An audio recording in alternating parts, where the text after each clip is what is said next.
Magandang umaga, ngayon po ay araw ng Lunes, March 11, 2024. Narito po muli ang update sa lagay ng panahon. Northeast monsoon o amihan ang nakakaapekto sa Northern at Central Luzon ayon sa Pag-asa, habang easterlies naman ang patuloy pa rin na nakakaapekto sa nalalabing bahagi ng ating bansa.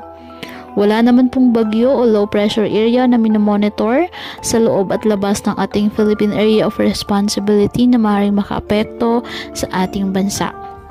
Ngayong araw, asahan na maulap na halangitan na may mga pag-ulan sa Bicol Region dahil po sa amihan. Ang Cagayan Valley, Cordillera Administrative Region, Aurora at Quezon, asahan din po maulap na halangitan na may mahihinang pag-ulan dahil pa rin po sa Northeast monsoon.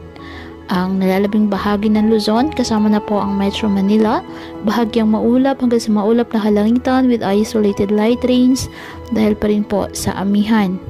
Ang nalalabing bahagi ng bansa, bahagyang maulap hanggang sa maulap na halangitan with isolated rain showers or thunderstorms dahil po sa easterlies at localized thunderstorms.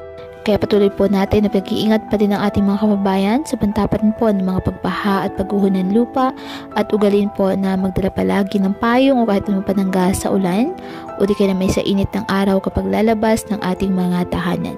At yan po muna ang update sa lagay ng panahon ngayong araw. Muli, patuloy po tayo na mag-ingat at palaging tandaan, God loves you. Stay safe and God bless.